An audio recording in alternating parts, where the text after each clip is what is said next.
So there's been some questions about what I use for cameras, kind of my setup, cameras, mounts, maybe even a little bit about the editing, all that. That's come up on Patreon, and thank you Patreon supporters, and also in the videos over the years. So I thought, you know what, I'll stick a little section of this in with another video, or we'll make a video just about this or whatever, and just kind of cover it because there is something, to this.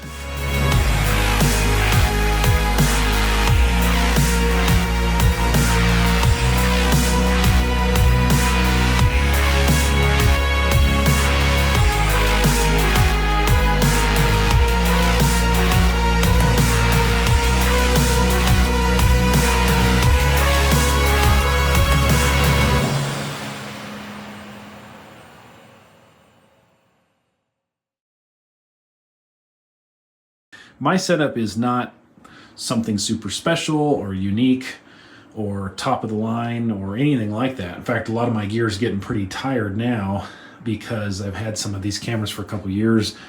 The editing computer I built, which is that box there, it's getting fairly tired. What I did right now, I did buy one new camera. So what I've been running, for those of you interested, most of my videos up to this point, I have two of these Osmo Action 1 cameras, and as you can see, this one has taken a royal beating. I glued a piece of glass or plastic, I guess it was, onto the front because the screen got busted out eating rocks, and I've lost a lot of these lenses. They're getting pretty tired. So anyway, and then I have a GoPro. I have a GoPro 9 that stays inside with me. Never been real impressed with the GoPros. That's why I keep it inside where I can get to it, because used to have to pull the battery out of it constantly because it would just flake out. The latest firmware on that fixed a lot of things, but they're still just flaky cameras. I've never had any luck with any of the remote control type stuff to run the cameras on the outside of the plane.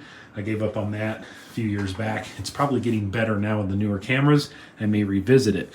The type of flying I do, being mostly off airport, I'm constantly looking for cool places to land, so it typically works out okay to land, change a battery, start a camera, and go. All right, the new camera I just bought is the Insta360 1RS. They made a 1R.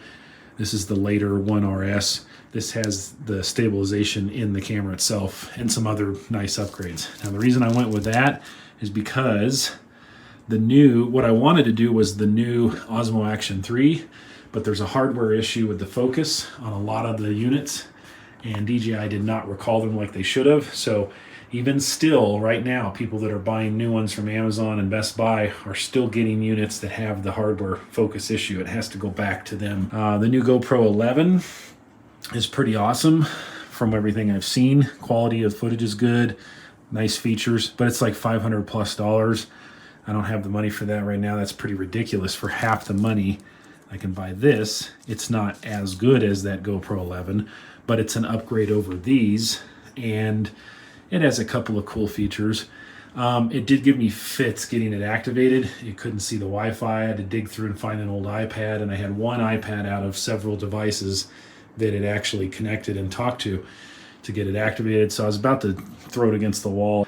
Obviously, I'll run the older ones on under the tail because that's where they take a beating eating rocks and, gunk from the exhaust. Now, with the fuel-injected motor, it goes a lot further before it gunks up the lens. I have a DJI Mini 3 Pro drone, and then I have this Panasonic X1500. I can't remember the exact numbers on the model, but it's an X1500, has a built-in ND filter, and which is part of why I run this. Now, a lot of guys prefer running, like for handheld shots, they'll run like a mirrorless camera. I have a Fuji X-T4 over here. Okay, great camera. Use it mostly for stills. Even though it has IBIS and some other features, the footage just comes out too shaky. And what I found is these camcorders are just really hard to beat. Now, the sensors are smaller. You don't get as much bokeh. It just doesn't have quite the same look as going with the mirrorless, but it's so much more stabilized, plus the built-in quick, easy, switchable ND filters for making the prop disappear. Camcorder is just super quick and easy to pick up and just film. That's kind of the cameras and the gear required. I've been testing this around the house. I want to take it out and test it on the plane. So that's what we're going to do today. We'll do a little flying, compare footage and kind of test that out and see what's what. And I'll show you guys sort of what I have going on the outside of the plane with mounts and locations for cameras and things I've tried and trying and may try in the future.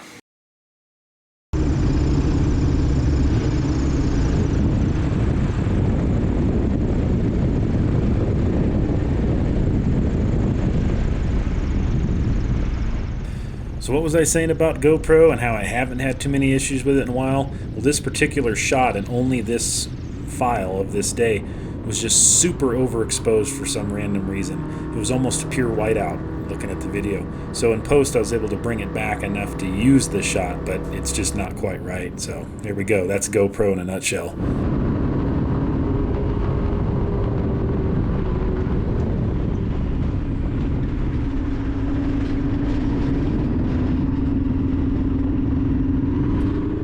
I hope you guys can hear me okay with the wind. The wind is blowing worse than it was forecasted today. Thought I'd come out here to a cool spot and do some camera stuff, kind of follow up on that inside portion.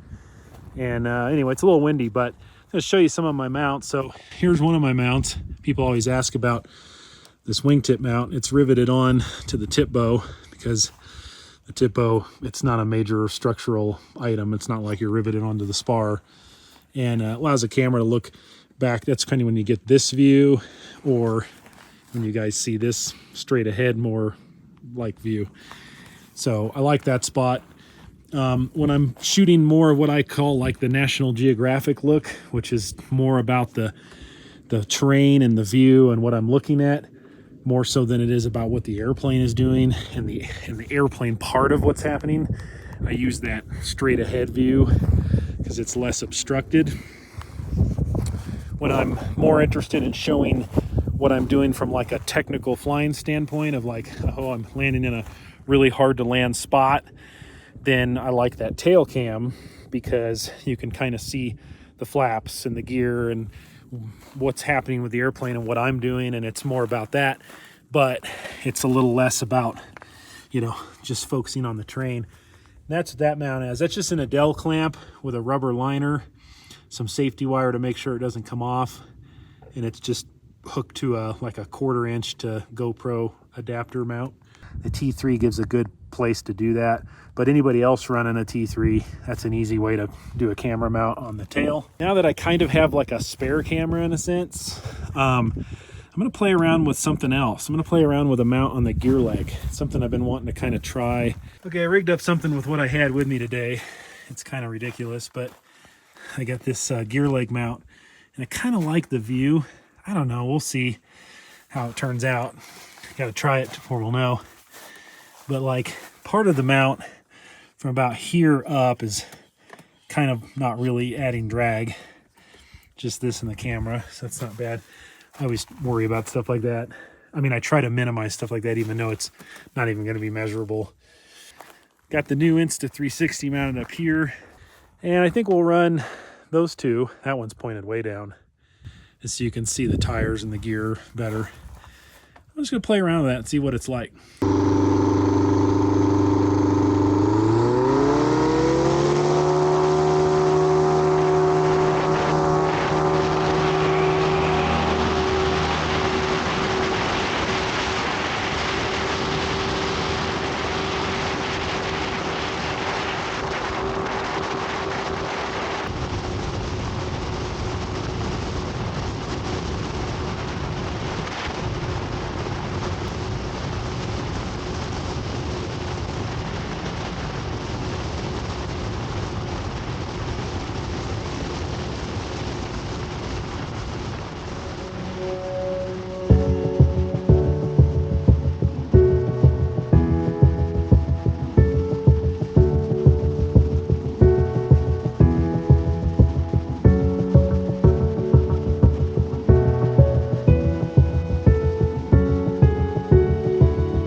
Well, I stopped in one of my favorite spots here in this little valley, and you guys have seen it before, but anyway, put a new battery in. I wasn't able to reach this camera with my phone, even though it's been working.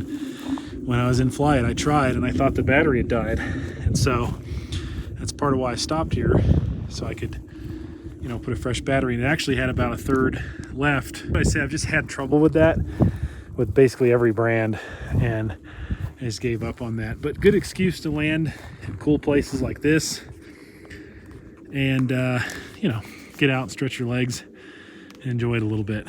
This spot is beautiful in the fall when all those trees are turning.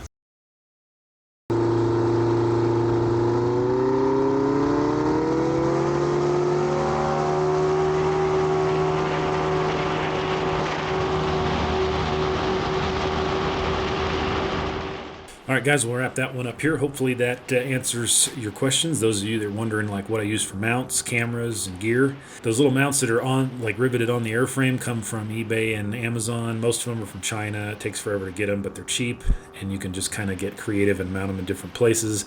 A lot of the other mounts that are adjustable came from Amazon, of course, places like that. I will mention one thing about having all these different brand cameras. It does make color grading really a pain in post because none of the cameras look the same. So when you're trying to make the terrain or whatever it is you're looking at actually match up as you switch from view to view, it is a real pain. You know, I would recommend if you're going to buy more than one camera, buy multiple of the same exact model. It'll save you a lot of time in editing. But anyway, I just, you know, I wanted to get this camera and have a little time to play with it, this new one, and test it out. You know, for the money, I would say it's a pretty good camera. It's definitely not perfect, but for $250, that One RS is pretty hard to beat.